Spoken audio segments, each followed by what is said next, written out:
Son las 10 de la noche y es la hora de opinar. Hoy, junto con Javier Tello, platicaré del paro y las demandas de la sección 22 de maestros allá en la ciudad de Oaxaca. Luego entrevistaré al periodista Jorge Cepeda Patterson sobre su nuevo libro, Los Suspirantes del 2012. Finalmente pasaremos al tema que estamos debatiendo a lo largo de esta semana. ¿Qué explica la renuencia de los estados a entrarle de verdad al tema de la seguridad pública en México? Quédese aquí en Foro TV, que ya comenzó la hora de opinar.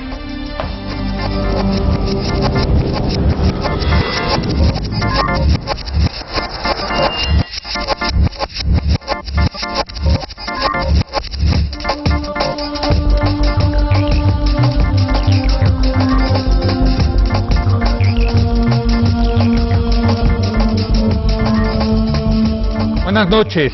Maestros de la sección 22 del Sindicato Nacional de Trabajadores de la Educación, del CENTE, iniciaron el lunes un paro indefinido de labores en las más de 14,000 escuelas en el estado de Oaxaca.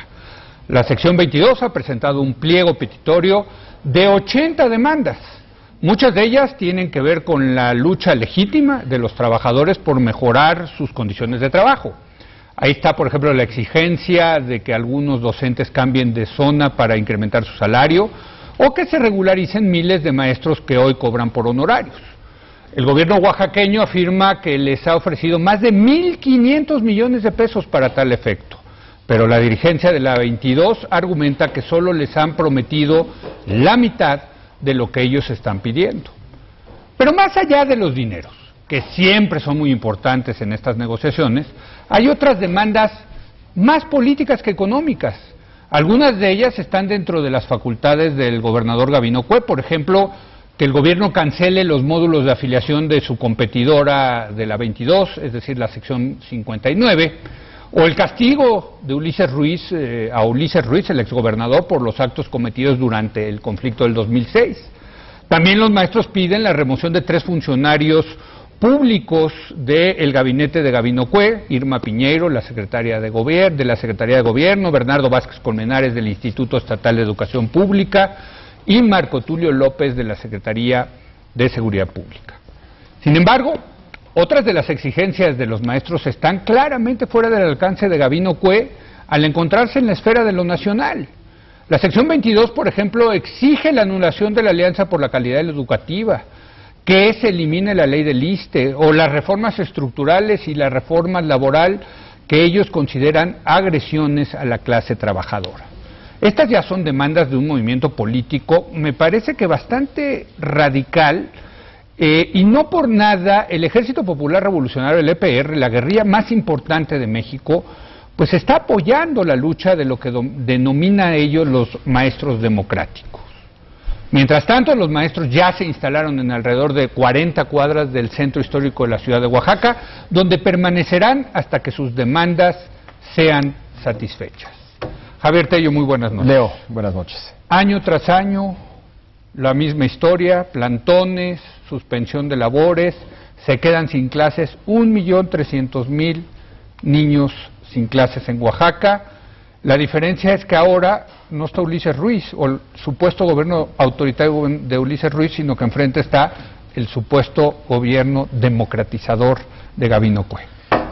Sí, yo creo que hay, como siempre, muchos temas que vale la pena analizar, pero creo que hay 2 grandes temas. Unos que tienen que ver precisamente con Gabino Cue y la gobernabilidad en Oaxaca, y obviamente están vinculados. Y otro que tiene que ver con el sindicato de maestros, en particular obviamente con la sección 22 en Oaxaca. Sí.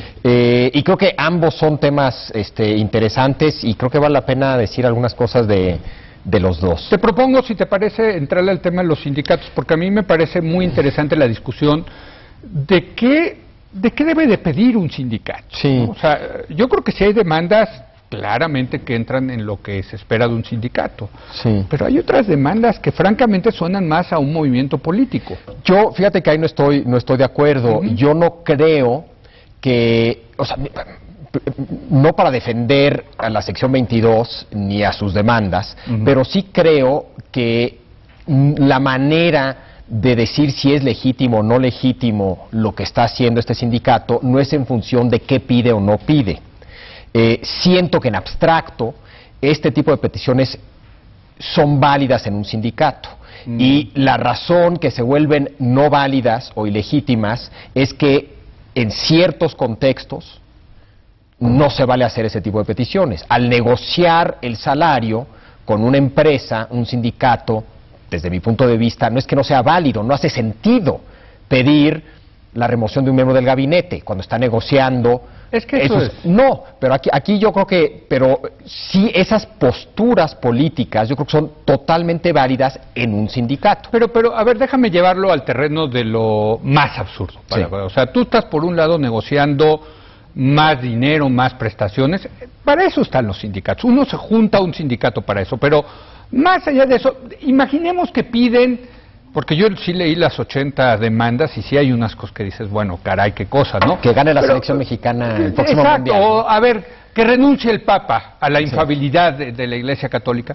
Bueno, pues pueden pedir, uno puede pedir lo que quiera en su vida, ¿no? Pero pues, ¿de qué sirve? No, bueno, yo insisto, yo creo que los sindicatos históricamente aquí en México y alrededor del mundo han tenido tres funciones generales y principales. La primera, sin lugar a duda, tiene que ver con condiciones de trabajo, salario, beneficio, reglas sobre todo tipo de cosas que suceden en el lugar de trabajo. ¿Estás de acuerdo que esa es la función primordial, básica, fundamental de un sindicato? No, yo creo que yo no quisiera decir que una de estas tres es la primordial. La segunda, que históricamente también han tenido muchos sindicatos, es la idea de crear una comunidad. Por ejemplo, sobre todo en Alemania a principios del siglo pasado, fue una de las principales funciones de los sindicatos. Es decir, crear una comunidad de obreros, generar solidaridad entre ellos, ofrecerles todo tipo de beneficios, y esa comunidad se crea de muchas maneras, desde organizando eventos culturales hasta ofreciéndoles un club deportivo. ¿Y por qué? Porque la convivencia es importante para desarrollar la solidaridad como un valor, y la solidaridad como un valor es uno de los valores centrales del movimiento obrero. Yo metería eso que acabas de decir en el cajón de mejorar las condiciones de trabajo. O sea, el hecho de que haya una comunidad, que tenga un deportivo, un teatro, etcétera. No, pero esto es más allá de las horas de trabajo. No, sí, por eso. Y el objetivo es 100% político. Sí. ¿Por qué querían que fueran a jugar fútbol a un cierto lugar?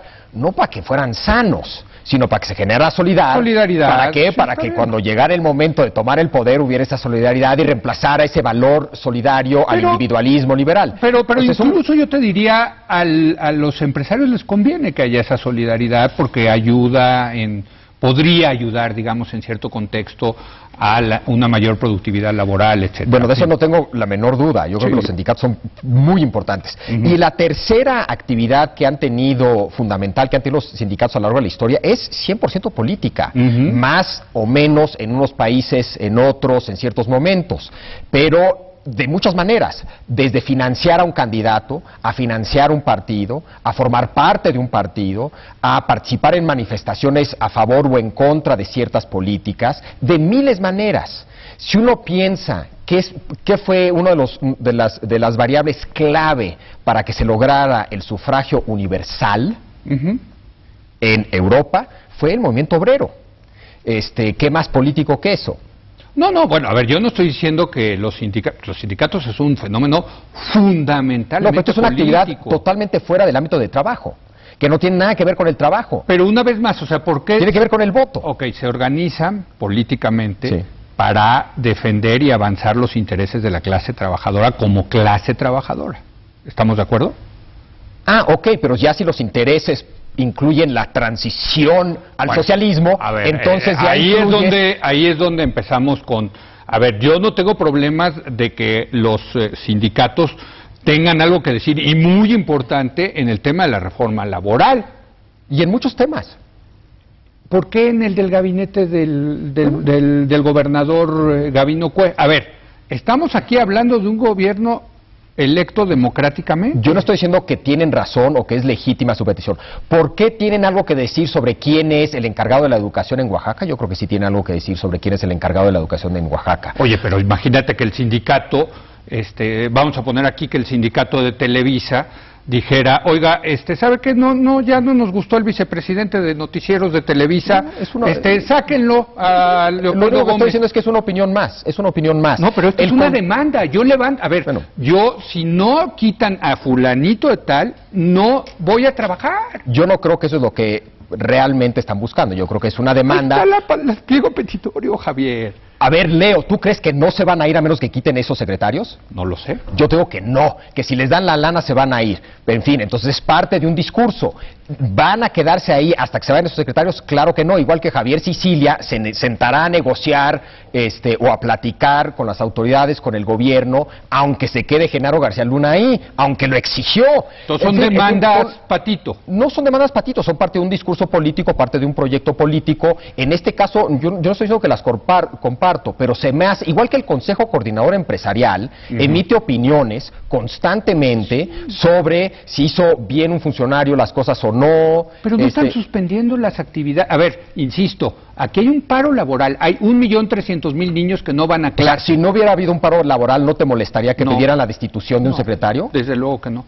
Es muy diferente, ¿no? Decir mi opinión. Yo puedo, aquí hemos opinado, se debe de ir fulanito, se debe ir sultanito. No, pero yo pensaba que estabas diciendo que que estaba fuera de lugar para un sindicato tener esas opiniones. No. A ver, que quede claro. Opiniones cualquiera tiene y está, de hecho, protegido por la libertad de expresión. Sí. Yo puedo decir misa, yo efectivamente puedo decir que se vaya el Papa o que se vaya... No, yo puedo decir lo que quiera. Sí. Pero una cosa es eso y otra cosa es decir, a ver, yo no voy a trabajar, están suspendidas las labores hasta que no quiten a fulanito tal del gobierno. No, es diferente, creo. Bueno, lo que pasa, está totalmente fuera de lugar, eso lo acepto. Sí.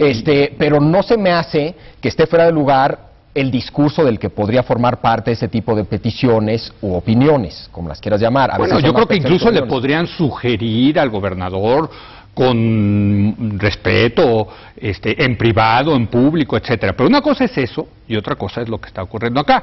Ahora, insisto, que, a ver, por ejemplo, lo de la ley del ISSSTE. Ellos dicen que echen para atrás la ley del ISSSTE. Está bien, no les gusta la ley del ISSSTE, entiendo. Pero la ley del ISSSTE la pasó la Cámara de Diputados, la pasó la Cámara de Senadores y la promulgó el presidente de la República. Es decir, es una ley que pasó por todas las instituciones democráticas, de nuestros representantes democráticamente elegidos. ¿Puede venir un movimiento y decir, échenla para atrás, o si no, no hay clases? Pregunta, es pregunta. A ver, como estrategia se me hace una estrategia equivocada, ¿sí? O sea, está fuera de lugar. Es como, insisto, llegar y sentarte y decir, a menos de que gane la selección mexicana, no hay clases. No es que estén políticamente equivocados, están totalmente fuera de lugar. O sea, no hace sentido. No es que pueda estar a favor o en contra, simplemente no hace sentido ese tipo de demandas. ¿Y por qué lo hacen entonces? Es pregunta. Porque es parte, ahí sí ya me salgo del contexto de una negociación y veo esto como un movimiento que tiene un componente político y que es parte de un discurso político y siento, piense lo que yo piense de ese discurso político, que es natural que un sindicato tenga un cierto tipo de discurso político como lo tiene el Consejo Coordinador Empresarial, ¿no? Ahora, ¿qué tipo de movimiento político dirías? Y el Consejo Coordinador Empresarial también tal vez no toma plazas, pero presiona y presiona duro para que hagan lo que ellos quieran. Y probablemente con más éxito o con el mismo éxito que tiene ¿Pero qué tipo de presiones hacen? A ver, digo, para que nos quede claro. Constantemente, se manejan más en términos más abstractos, ¿no? De que es que el mercado exige y las presiones del mercado, y suelen ser más... ¿Retiran su dinero de un país? Bueno, eso yo no diría que es No, yo creo que esa es su principal herramienta. Es su principal herramienta. A mí no me gusta lo que está haciendo este gobierno de este país. Adiós, me voy a otro. Mucho antes de eso, como dice el famoso ensayo de Hirschman, que hay voz, lealtad y salida. Antes de salirte, sobre todo si tienes voz y tienes una voz que se escucha, pues intentas que se escuche. No, bueno, y voz, yo no tengo problema con la voz. No, pero que son... Otra vez, estamos ya en el tema del cabildeo, de la presión, del discurso, y ahí es donde yo creo que hay que entender esto. Oye, lo que están negociando aquí, no es la ley del ISSSTE. Bueno, ¿O tú crees que sí? Bueno, vamos a verlo, o sea, vamos a ver si se retiran, con qué se retiran, etcétera. A lo mejor efectivamente es parte de la estrategia de pedir. Llevamos décadas con esto. Hay otra demanda, que es que aparezcan gente que está desaparecida. Bueno, lo cual me parece una demanda muy loable, muy noble, pero ¿y si no aparece esa gente, qué va a pasar? ¿Se van a levantar o no se van a levantar? ¿Hasta dónde llevas, hasta dónde estiras la liga? Y ya nos tenemos que ir, Javier. No terminamos con este tema. Creo que tenemos que seguir debatiendo el tema de los sindicatos, ¿no? No solamente eso, sino que creo que aquí también otro de los temas que está involucrado aquí es una de las críticas que se le hizo a los gobiernos de coaliciones.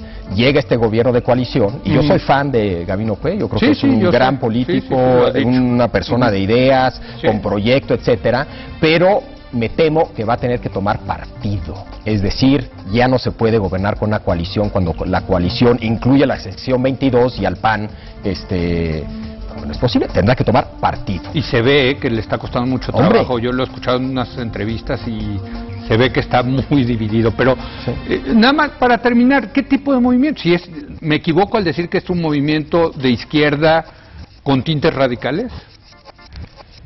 Sí, sin duda alguna es un movimiento. No, pero es un sindicato o una sección de un sindicato con un discurso radical. O sea, de izquierda. Sí, no creo que uno tenga que decir es o sindicato o movimiento político.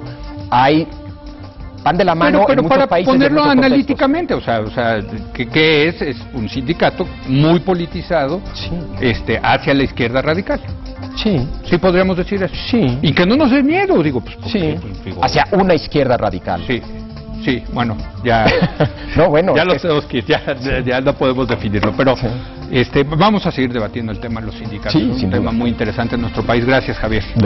Te veo mañana y hacemos una pausa. Regresamos para platicar ahora con Jorge Cepeda Patterson acerca de su nuevo libro, Los Suspirantes del 2012. Les recuerdo que nos pueden enviar sus comentarios a mi cuenta de Twitter, @LeoZuckerman, tal como aparece en la pantalla. Quédese aquí en Foro TV, que continúa la hora de opinar.